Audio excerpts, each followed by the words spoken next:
जिंदाबाद। देश का हर किसान कृषि सुधार बिलों के साथ है। देश का हर किसान सरकार को मनाकर ही छोड़ेंगे, चाहे कुछ भी हो जाए। मना कर ही छोड़ेंगे। हाँ, चाहे इससे भी ज्यादा हो ठंड की कोई परवाह नहीं। देश का हर किसान चाय पी रहे हैं, मजे ले रहे हैं और मोदी को बताएंगे कि ये हम जीत के ही जाएंगे, ऐसे नहीं जाएंगे। देश का हर किसान अच्छा, तीन कालों कानून वापस करा के ही जाएंगे। अच्छा, हाँ, इससे पहले हम नहीं जाएंगे वापस। नरेंद्र मोदी जी आगे बढ़ो। और ठंड होए तो होए, हम तो यहाँ ही रहेंगे। यही रहेंगे आप? हाँ, दिल्ली जाएंगे यहाँ से। नरेंद्र मोदी जी आगे बढ़ो। अब जितनी ठंड हो गई है, अब कोई परवाह नहीं हमको। अच्छा, लड़के जाएंगे जीत कर हम। उस आंदोलन में एक कमी बड़ी थी कि हमारा डिजिटल प्लेटफॉर्म नहीं था। उस डिजिटल प्लेटफॉर्म को चलाने का हमने फैसला किया है। उसको नाम दिया गया है किसान एकता मोर्चा। हम Facebook, Instagram, YouTube, Snapchat, Twitter, हर जगह पे हर किसी शरारती अंसर को काउंटर करेंगे जो इस आंदोलन को बदनाम करने की कोशिश करेगा। नमस्कार, मैं रविश कुमार। खबरों के मुताबिक संसद का शीतकालीन सत्र नहीं होगा, मगर सर्दी पड़ेगी। शीतकालीन सत्र नहीं होगा यह सुनकर आप यह न सोचें कि सर्दी की छुट्टी हो गई है। सितंबर के महीने में संसद का सत्र होने में कोई दिक्कत नहीं आई, जिसमें कृषि विधेयक पास हुआ। लेकिन दिसंबर के महीने में कोरोना के कारण शीतकालीन सत्र नहीं होगा, जब किसान आंदोलन कर रहे हैं। चुनाव हो सकते हैं, रैलियां हो सकती हैं, तरह तरह की परीक्षाएं हो सकती हैं, मगर संसद का शीतकालीन सत्र नहीं हो सकता है। लेकिन खुशी की बात यह है कि गुड मॉर्निंग मैसेज भेजने पर कोई रोक नहीं है। जब तक गुड मॉर्निंग मैसेज भेजने की आजादी है, तब तक आप लोकतंत्र की बिल्कुल चिंता ना करें। उसकी तो बिल्कुल ही चिंता ना करें जो आपके गुड मॉर्निंग मैसेज भेजने से तंग आ चुका है।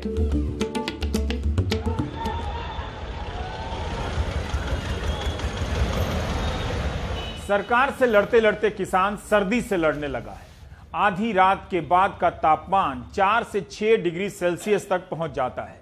अलाव के अलावा ठंड से लड़ने के कुछ और भी इंतजाम किए गए हैं, जो अच्छे तो हैं मगर काफी नहीं हैं। शरद शर्मा आपको ये टेंट सिटी दिखाना चाहते हैं। यहाँ पहाड़ों में लगने वाले कैंप में जिस तरह के टेंट का इस्तेमाल किया जाता है, वही टेंट किसानों के लिए एक संस्था ने लगा दिए हैं। सर्दी की हवा आसानी से भीतर नहीं जाती है इसमें, लेकिन 100 टेंट से कुछ ही किसानों को राहत मिल पाएगी। इसलिए कुछ किसान ट्रैक्टर की ट्रॉली के नीचे सिमटे हुए ठिठुरते रहे, अलाव के सहारे रात काट रहे हैं। सर्दी किसानों का इम्तिहान लेने लगी है और किसान भी सर्दी से लड़ने लगे हैं। यहाँ पर देसी टेक्निक से पानी गर्म हो रहा है, जिसका जिक्र प्रधानमंत्री आत्मनिर्भर भारत के तहत मन की बात में भी कर सकते हैं। खालसा एड ने भाप से चलने वाले ऐसे 100 गीजर लगाए हैं। इस जगह पर 25 गीजर लगे हैं, बाकी किसानों को दे दिए गए हैं। यहाँ पर हर घंटे 1500 बाल्टी पानी गर्म हो जाता है। गर्म पानी का लाभ हजारों किसानों को मिल रहा है। आप अंदाजा लगा सकते हैं कि किसान किस इरादे से आंदोलन में आए हैं। यह भारत का पहला आत्मनिर्भर आंदोलन प्रतीत होता है। इसका भी जिक्र प्रधानमंत्री मन की बात में कर सकते हैं। यहाँ पर 6 सामूहिक वॉशिंग मशीन भी लगाई गई हैं।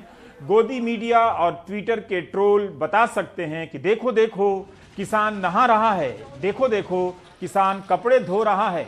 जिस तरह से किसानों के अंग्रेजी बोलने और पिज्जा खाने पर आंदोलन को खारिज किया गया, मजाक उड़ाया गया, नहाते देख गोदी मीडिया के एंकर स्टूडियो में बेहोश ना हो जाएं।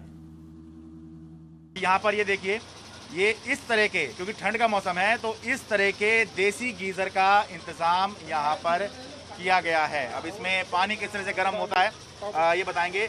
आपका नाम मनवीर सिंह, खालसा एड। तो ये खालसा एड ने ये इंतजाम किए हैं। ये वर्ल्ड वाइड एनजीओ है जो सभी धर्म के लोगों के लिए काम करता है। तो एक बार आपको दिखाता हूँ कि ये देसी गीजर है काम किस तरह से कर रहा है। थोड़ा बताइए जी।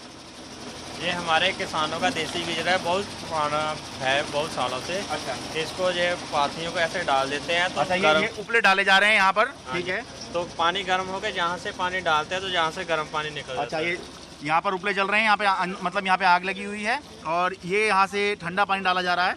ये ठंडा पानी है और ये देखिए ये टच भी करने की जरूरत नहीं है, इसमें जो धुआं निकल रहा है, इंस्टेंट पानी जो है आप यहाँ से डाले जा रहे हैं और गर्म होकर पानी निकले जा रहा है। तो कितना इंतजाम किया है जी, क्या व्यवस्था है? यहाँ पर लगभग 20 गीजर ऐसे लगाए हुए हैं। अच्छा। और हमारे पास और भी बहुत ज़्यादा है जो हमने बाहर जहाँ पर लंगर लग रहे हैं उनको बांटे हुए हैं। अच्छा। अगर और गीजर की जरूरत पड़ेगी तो हम और लगाएंगे, लेकिन अब हमारा इतने से काम चल रहा है। काम चल रहा है। कब से आप आए हुए हैं यहाँ पर? क्या नाम है आपका? 26 तारीख से। 26 तारीख से। तो कैसे पहले ठंडे में ही नहा रहे थे आप यहाँ पर? पहला ठंडे में ही नहाते थे। अच्छा। और अब क्या देखते हैं यहाँ? अच्छा, अब ठंड बढ़ गई है तो गर्म पानी की व्यवस्था ठीक लग रहा है। ये तो नहाने का इंतजाम था कि गर्म पानी जिसको चाहिए वो गर्म पानी से नहा ले, और धोने का भी इंतजाम है यहाँ पर। ये देखिए वॉशिंग मशीन लगी हुई है, सेवादार यहाँ पर उपलब्ध हैं। यहाँ पे आप कपड़े दे दीजिए और कपड़े आपके जो हैं धुल जाएंगे। एक तरफ किसान हैं, दूसरी तरफ सर्दी और सरकार है। ऐसी सुविधाएं तो हैं मगर सबके लिए नहीं है। इसी ठंड में किसानों के मरने की खबरें भी आई हैं। रेवाड़ी की तरफ भी किसानों का मोर्चा लगा है, ठंड वहां भी है। ये बारिश का नहीं, ओस का पानी है जो रात भर में तंबू के ऊपर जमा होता रहा। मुकेश सिंह सेंगर ने बताया कि 15 बाई 15 के टेंट के ऊपर रात भर में 1 से 1.5 लीटर ओस का पानी जमा हो जाता है।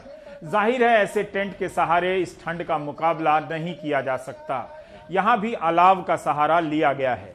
2019 का दिसंबर शाहीन बाग समेत कई जगहों पर लाखों लोगों ने इसी तरह काटा था जब नागरिकता संशोधन कानून का विरोध हो रहा था।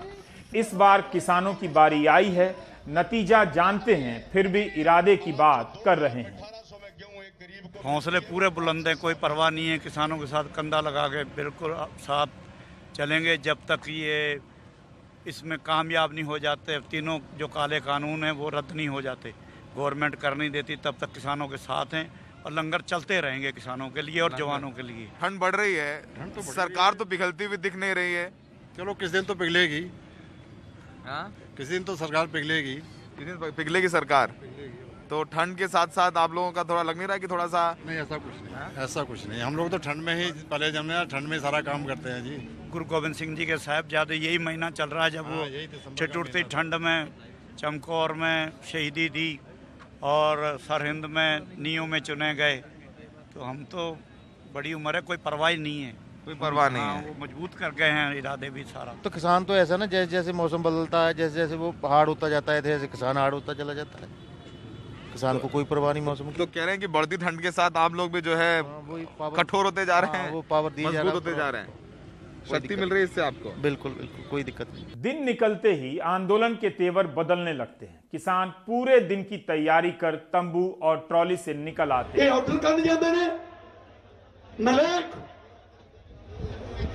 नौजवान जिन किसानों को आपने अभी ठिठुरते हुए देखा, उन्हें आप यहां गरजते हुए सुन सकते हैं। सिंघू बॉर्डर पर किसान आंदोलन का यही मुख्य मंच है, जहां संयुक्त किसान मोर्चा के तहत नेताओं के भाषण चलते रहते हैं। यह मंच इस बात का प्रतीक भी है कि किसान आंदोलन की एकजुटता बरकरार है। आम किसानों का जमावड़ा भी यही रहता है। भारतीय किसान यूनियन के प्रधान मंजीत राय ने गृह मंत्री से मुलाकात की थी, विज्ञान भवन भी गए थे। इस मंच से मंजीत राय किसी भी गलत हरकत से बचने की हिदायत दे रहे हैं और हर हाल में अनुशासन बनाए रखने की अपील कर रहे हैं। सरकार कानून वापस लेगी या नहीं, किसान आंदोलन कब तक चलेगा, इन सब सवालों के साथ 21 दिन गुजर गए हैं। जेड़ा नौजवान आगुआं दा आखा ना मनू, इदां दी हरकतां करूं और किसानी नाल गद्दारी करूंगा। देश के बड़े हिस्से में ठंड पड़ रही है। किसान आंदोलन में किसान ठिठुर रहे हैं, लेकिन सरकार के प्रचार वाले पोस्टरों में दिखने वाले किसान के आसपास भी ठंड नहीं है। बिना मफलर और स्वेटर का किसान नजर आता है। किसान आंदोलन को काउंटर करने के लिए जारी इन पोस्टरों का किसान काफी खुशहाल है। इस किसान के कंधे पर जो कुदाल है वो लोहे की जगह प्लेटिनम की लगती है, क्योंकि अभी इसने मिट्टी का चरण स्पर्श नहीं किया है। किसानों को झूठ से सावधान रहने को कहा जा रहा है, फिर भी इस पोस्टर में पति पत्नी वाले किसान खुशहाल नजर आ रहे हैं। कृषि मंत्री के ग्वालियर के कार्यक्रम के पोस्टर में दिख रहा यह किसान जोड़ा गर्मी के कपड़ों में है। पति अपनी भाग्यवान को लहलहाते खेत दिखा रहा है। ऐसा प्रतीत होता है कि इन्हें धान का दाम न्यूनतम समर्थन मूल्य से भी ज्यादा मिल गया है, या गेहूं का, और वो भी एडवांस में। प्रधानमंत्री की भी तस्वीर है और नीचे मुरेठा बांधे कृषि मंत्री नरेंद्र सिंह तोमर की तस्वीर। अगर आप प्रचार की ताकत को कम आंकते हैं तो इसका मतलब है कि आप अपनी ताकत को कुछ ज्यादा आंकते हैं। सरकार ने इस सम्मेलन को आंदोलन के स्तर पर लॉन्च कर दिया है। देश भर के 700 जिलों में किसान सम्मेलन, प्रेस कॉन्फ्रेंस और चौपाल के जरिए सरकार कृषि कानून के फायदे गिनाने वाली है। सागर, इंदौर, रीवा सब जगह कार्यक्रम हो रहे हैं, हो चुके हैं, जिसके लिए किसान कम ना पड़ जाएं, इसलिए कार्यकर्ताओं से भी हाथ जोड़कर निवेदन किया जा रहा है कि आप सभी पहुंचिए। इस फेसबुक पोस्ट पर स्थानीय नेता ने लिखा है कि रेहली नगर के कार्यकर्ताओं के लिए बस नंबर MPPA 1154 लगी है सागर जाने के लिए। इस पोस्ट में बस कहां से गुजरेगी उसका भी ब्यौरा है। पंढरपुर से अस्पताल चौराहा, वहां से पटना होते हुए नदी मोहल्ला से बस स्टैंड से चांदपुर तिगहड्डा होते हुए सागर जाएगी। सभी भारतीय जनता पार्टी के कार्यकर्ता निम्न समय पर उपस्थित रहें। पोस्ट में किसान भाइयों से भी सागर पहुंचने का निवेदन किया गया है। कौन सा प्रचार युद्ध है, कौन सा प्रोपेगेंडा, यह बताने का कोई लाभ नहीं है। आंदोलन का मुकाबला सम्मेलन के जरिए हो रहा है। किसानों के संगठन के सामने सरकार का समर्थन करने वाले किसान संगठन लाए गए। ग्वालियर के फूलबाग मैदान में हुए किसान सम्मेलन का फेसबुक लाइव भी किया गया, जिसे कृषि मंत्री नरेंद्र सिंह तोमर ने संबोधित किया और पूरे मसले को प्रधानमंत्री की छवि से जोड़ दिया। नरेंद्र मोदी जी जिंदाबाद। देश का हर किसान कृषि सुधार बिलों के साथ है। देश का हर किसान, देश का हर किसान, देश का हर किसान, नरेंद्र मोदी जी आगे बढ़ो, नरेंद्र मोदी जी आगे बढ़ो, क्योंकि हमारा नेता पवित्र है और हमारा नेता पवित्रता से देश को आगे बढ़ाने का काम कर रहा है। नेता पवित्र है, नीति भी पवित्र है और सरकार की नीयत भी पवित्र है। और इसलिए हम किसानों से लगातार बात कर रहे थे कि आप कानून में वो पॉइंट बताओ जिससे किसान को नुकसान हो सकता है, लेकिन कहीं ना कहीं चर्चा दिग्भ्रमित हो जाती थी। लेकिन दुर्भाग्य के साथ ये सारी बातें सामने आई कि वहां पर वामपंथी लोग मिलकर इस आंदोलन को दुरुपयोग करके किसानों के कंधे पर बंदूक रखकर चलाना चाहते हैं और वो मोदी सरकार को झुकाने का एक असफल प्रयत्न करने का सपना देख रहे हैं। लेकिन मैं इस अवसर पर ऐसे तमाम सारे तत्वों से कहना चाहता हूं, ये किसानों के सामने 24 घंटे सर झुकाकर चर्चा करने को तैयार है, लेकिन कोई भी अगर गलत इरादे से नरेंद्र मोदी की छवि को धूमिल करेगा तो यह सरकार जवाब देने को भी तैयार है। यह सुनने के लिए भी लोगों को अपना मानस बना के रखना चाहिए। हर दिन कुछ न कुछ नया जुड़ता है बयानों में। अब कानून का विरोध मोदी जी की छवि धूमिल करने के प्रयास से जुड़ गया है।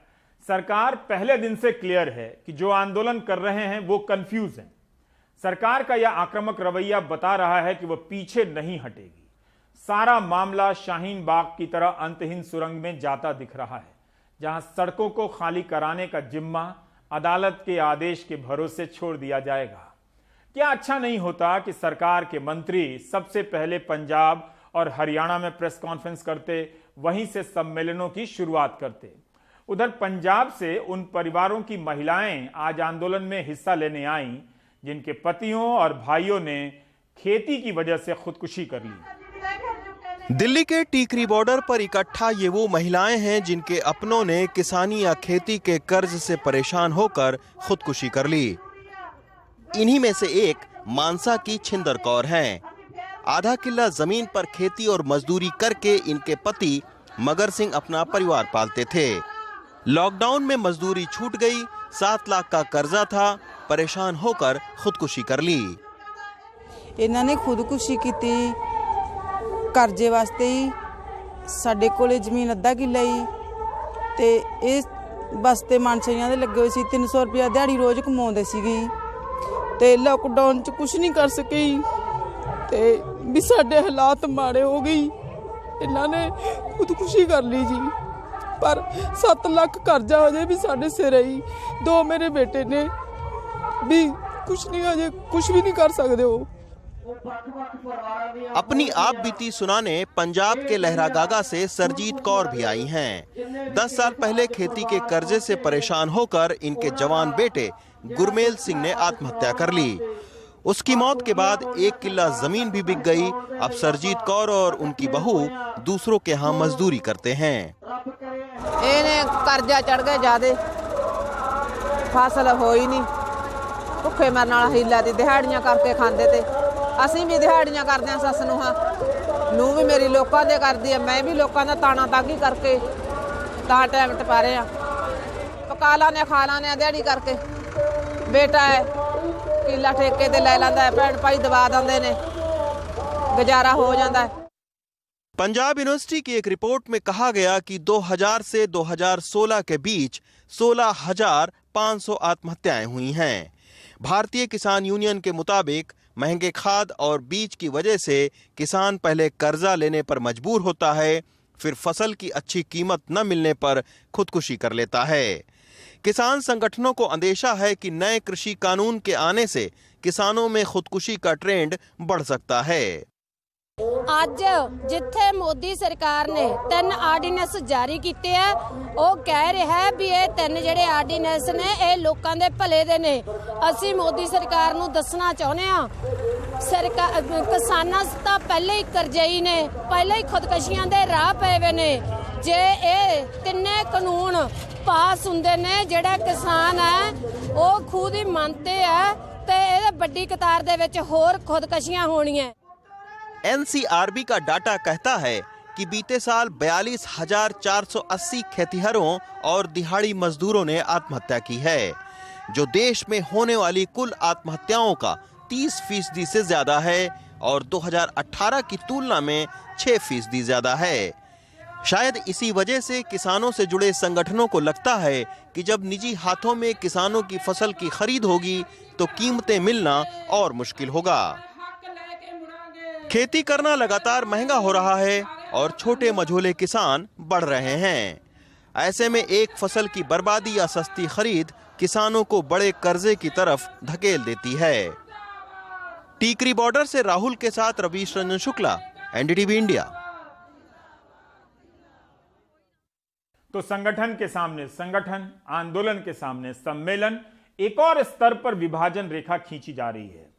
किसानों को उत्पादन के आधार पर गन्ना किसान, दूध किसान, मटर किसान, टमाटर किसान में बांटा जा रहा है, ताकि लगे कि आंदोलन में शामिल किसानों से ज्यादा बड़ा हिस्सा तो कुछ और उगाता बेचता है और फायदे में है और इस कानून से खुश है। गन्ना किसानों की भुगतान की समस्या बनी हुई है।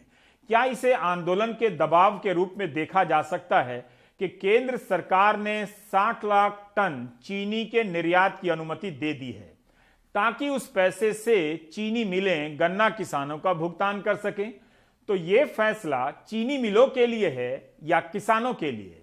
सरकार ने इस साल 60 लाख टन चीनी निर्यात करने का निर्णय किया है, निर्यात को सब्सिडी देने का निर्णय किया है। ये सब्सिडी सीधे किसान के खाते में जाएगी,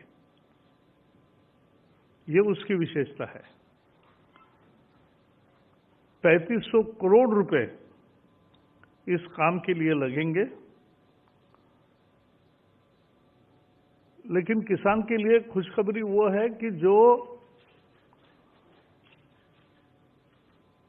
प्रत्यक्ष निर्यात होगा, वो निर्यात का जो मूल्य मिलेगा वो भी किसान के खाते में जाएगा। वो लगभग 18,000 करोड़ रुपए मिलेगा और ये सब्सिडी किसानों को राहत देगी। 5 करोड़ किसान और उनके परिवार जन उससे बेनिफिट होंगे। सरकार ने कहा है कि 3,500 करोड़ सीधे गन्ना किसानों के खाते में जाएगा। इससे 5 करोड़ किसानों का फायदा होगा। हिंदू बिजनेस लाइन की रिपोर्ट अब आप देखिए, 20 सितंबर की है। इसके अनुसार गन्ने की खरीद का इस साल का सीजन शुरू हो रहा है और अभी ही चीनी मिलों पर गन्ना किसानों का 15,600 करोड़ से अधिक बाकी है। इसमें से 12,994 करोड़ तो पिछले साल यानी 2019-20 का है। बाकी पिछले सालों का बकाया है। संसद में उपभोक्ता मामलों के मंत्रालय ने लिखित जवाब में यह जानकारी दी है। वादा था कि यूपी के गन्ना किसानों को 14 दिनों में भुगतान होगा। क्या हुआ? क्या गन्ने का समर्थन मूल्य बढ़ेगा? सौरभ शुक्ला ने गाजीपुर बॉर्डर पर आंदोलन कर रहे यूपी के गन्ना किसानों से बात की है। देखिए जी, इस साल हमें 1.5 महीना हो गया। 1.5 महीने से फैक्ट्री चल रही है गन्ने की और हम गन्ना दे रहे हैं। और इस साल की जो पेमेंट तो बाद की बात है, इस साल का MSP भी नहीं आया कि हमें अभी ये नहीं पता कि जो गन्ना हम दे चुके हैं उसका हमें कितना पैसा मिलेगा और कब मिलेगा, तो बाद की बात है। क्या आपको पता है सरकार कह रही है 14 दिन के अंदर भुगतान हुआ भी है और आगे भी होगा, तो आप किसी किसान को जानते हैं जिसको 14 दिन के अंदर भुगतान मिला हो? देखिए, जितनी मेरी उम्र हो गई है और जितनी मेरी आसपास के पड़ोसी है, मैंने तो ऐसी बात सुनी नहीं है कि 14 दिनों में भुगतान हो गया हो। 14 महीने में नहीं हुआ तो 14 दिनों की तो एक जुमला है। जब इनकी इलेक्शन थी 2019 में, तब इन्होंने 18 की पेमेंट जो थी 19 में कर दी। तुरंत मार्च में सब पेमेंट आई क्योंकि इनकी इलेक्शन थी। इलेक्शन खत्म, पिछले साल की पेमेंट अभी तक नहीं पहुंची है। 1 साल पहले अपनी जेब से आड़तियों से उठा के पैसा लगा रहे हैं, ठीक है। 1 साल के लिए पैसा वहाँ गन्ना ब्लॉक हो गया, फिर 1 साल बाद पैसा आ रहा है। 2 साल हमारे बर्बाद हो गए। और अब ये मंडीकरण भी खत्म करना है तो आड़तिया भी खत्म हो गया, तो किसान पैसा किससे उठाएगा? देखिए, हमें कोई फायदा मिले ना मिले, लेकिन कंपनियों को जरूर फायदा हो जाएगा। जैसे उत्तम की जितनी चीनी मिले हैं, अब ये सब्सिडी आएगी उनके अकाउंट में, किसानों तक पैसा पहुंचेगा नहीं। वो एक नई कंपनी जरूर उससे खड़ी कर लेंगे। जो होता आया है, हमारे ब्याज का पैसा इतना हो जाता है, अगर 1 साल का पैसा किसान का रुक जाए ना तो कई हजार करोड़ की उसके ब्याज से कंपनी खड़ी हो जाती है। और उत्तम टोयोटा, यहाँ नोएडा में आप खड़े हैं, सेक्टर 63 में उसकी 10 कंपनियां हैं बड़ी बड़ी, जो हमारे खाली गन्ने के ब्याज से बनी हुई कंपनियां हैं।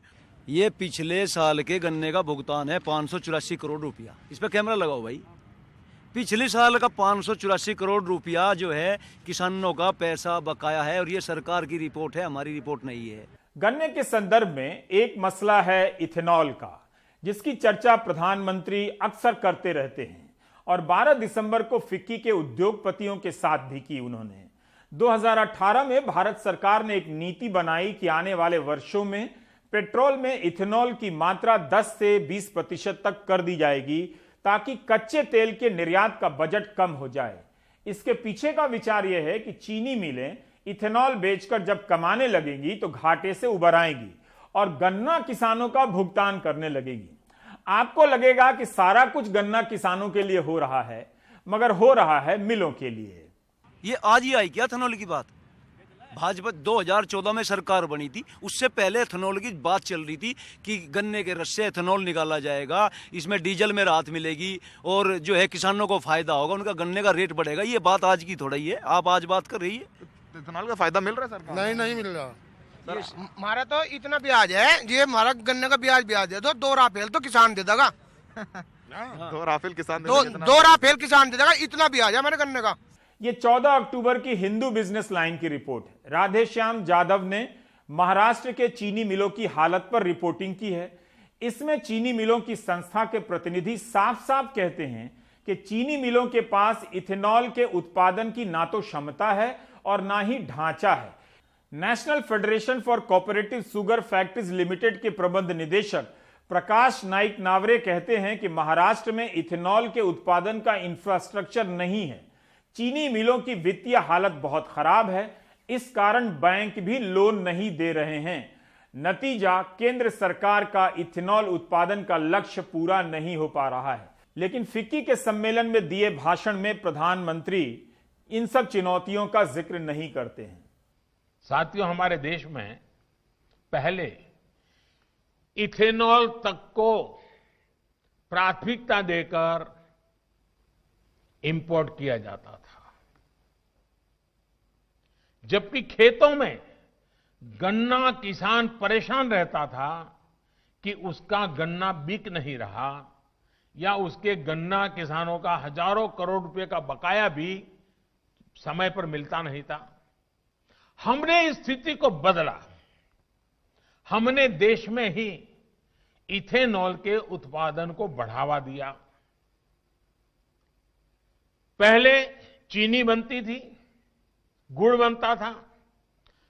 कभी चीनी के दाम गिर जाते थे तो किसान को पैसे नहीं मिलते थे, कभी चीनी के दाम बढ़ जाते थे तो कंज्यूमर को तकलीफ होती थी।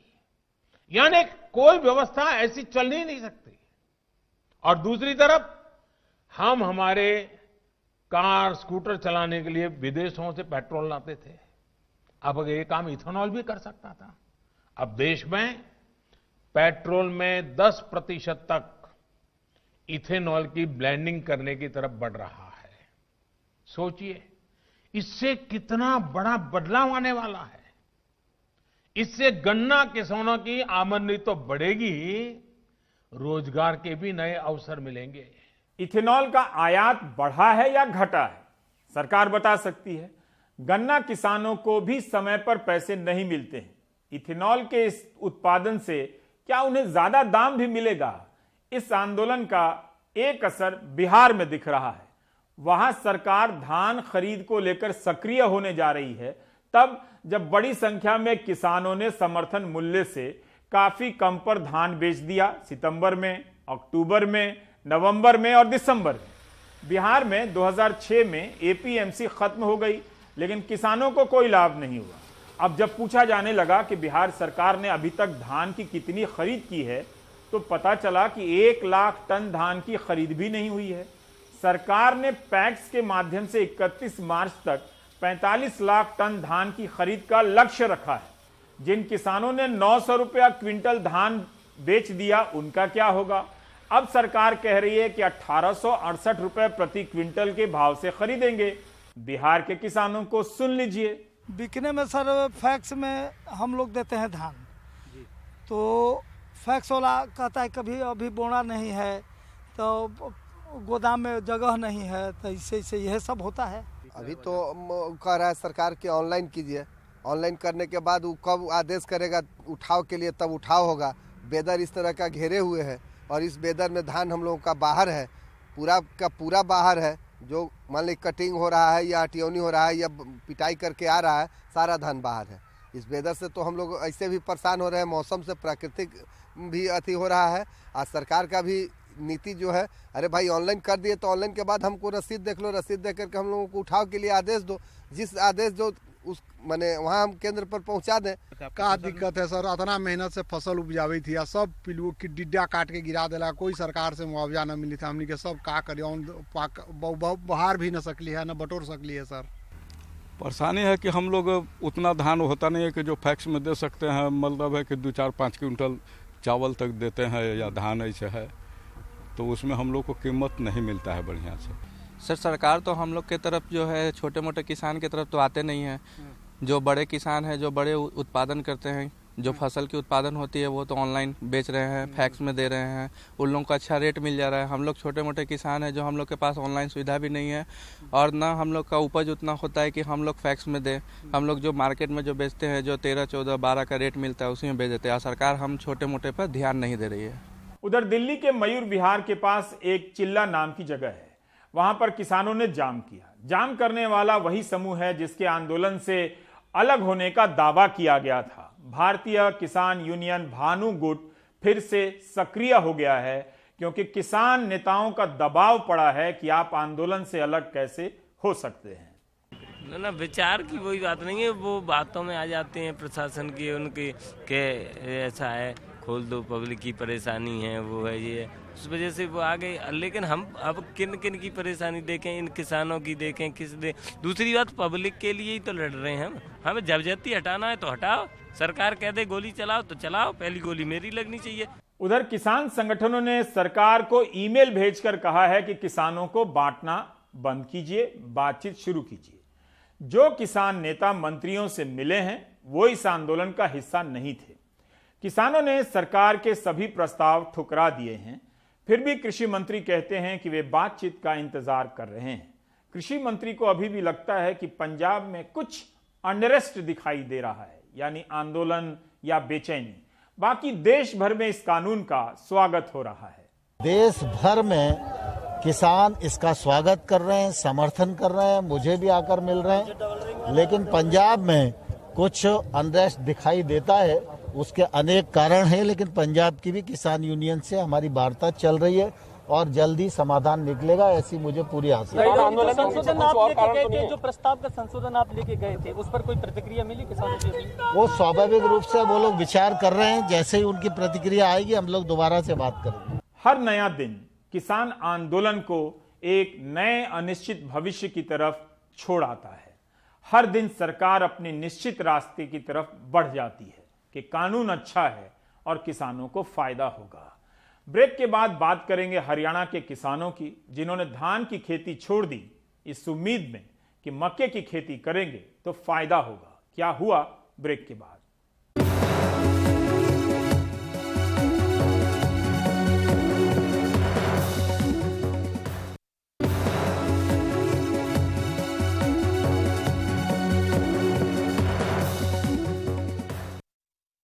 पंजाब में एक दौर था जब 6 लाख मीट्रिक टन दालों का उत्पादन होता था। अब पंजाब में 10,000 मीट्रिक टन दाल का उत्पादन होता है। क्यों? क्योंकि वहां के किसानों का कहना है कि न्यूनतम समर्थन मूल्य पर दाल की खरीद नहीं होती है। अगर सरकार धान से हटाकर किसी और फसल में ले जाना चाहती है ताकि भूजल की बचत हो, तो दाल की खरीद उसे बढ़ा देनी चाहिए। मोहम्मद गजाली की यह रिपोर्ट इस मामले में और भी स्थिति को स्पष्ट करती है, जो हरियाणा के किसानों से बात करने के बाद उन्होंने भेजी है। हरियाणा के किसानों का कहना है कि सरकार की नीति और योजना के तहत उन्होंने धान की खेती छोड़कर मक्के की खेती की, मगर दाम नहीं मिल रहा। हमने ये अपील की है कि वह अपना धान का क्षेत्र पहले से आधा करें ताकि हम पानी को अधिक से अधिक बचा सकें। हरियाणा के मुख्यमंत्री मनोहर लाल खट्टर ने इस साल मई में ऐलान किया था कि जो किसान धान के अलावा अन्य फसल उगाएंगे उन्हें प्रोत्साहन राशि दी जाएगी। जो भी किसान धान की खेती न करके अन्य फसलें बोएगा तो उसको 7,000 रुपया वार्षिक ये अनुदान दिया जाएगा। मुख्यमंत्री के ऐलान के मुताबिक प्रोत्साहन की 25% राशि फसल बोए जाने के जांच के बाद दी जाएगी और बाकी की 75% राशि फसल कटने के दौरान दूसरे दौर की जांच के बाद दी जाएगी। हरियाणा के करीब 1,11,000 किसानों ने इस योजना को चुना और करीब 1.25 लाख एकड़ खेती की जमीन मेरा पानी मेरी विरासत नाम की वेबसाइट पर मक्का, बाजरा, कपास, दाल, सब्जियां उगाने के लिए रजिस्टर कर दी। कुरुक्षेत्र के एक किसान गुरनाम सिंह ने खेती के लिए जमीन किराए पर ली, इस उम्मीद में कि सरकार बाद में उन्हें प्रोत्साहन राशि देगी। उन्होंने मक्का की फसल उगाने पर करीब 20,000 रुपए खर्च किए। फसल तैयार होकर उनके घर में ही सड़ रही है, लेकिन अभी तक उसका कोई खरीदार नहीं मिला। 2 बार लगाई, 10-10 हजार रुपये खर्चा है हमारा, और जहाँ भी हमारा खर्चा भी नहीं पूरा होता जी। इसमें इतना खर्चा है गया जी 2 बार लगाने में। मक्का पैदा करने की लागत 10,000 रुपए प्रति एकड़ आती है, लेकिन बाजार में किसान को अभी कीमत काफी कम मिल रही है, 5,000 रुपए प्रति एकड़ से भी कम। मक्की लगाई जी हमने पहली दफा बारिश में खत्म होगी, नष्ट होगी, दोबारा लगाई जी, वो भी थोड़ी बहुत हुई जी, और 7,000 रुपये देने को किया था जी मक्की का, कोई हमारे पास पैसा नहीं आया। सरकार एमएसपी पे खरीद खुद ना करे तो कैसे किसानों को दर दर की ठोकरें खानी पड़ती हैं और कैसे नई स्कीमें ज़मीन पर इम्प्लीमेंट करने पे कई चैलेंजेस होते हैं जिनको सरकार को ध्यान रखना चाहिए। कुरुक्षेत्र से कमल सैनी के साथ चंडीगढ़ से मोहम्मद गजाली, एनडीटीवी इंडिया।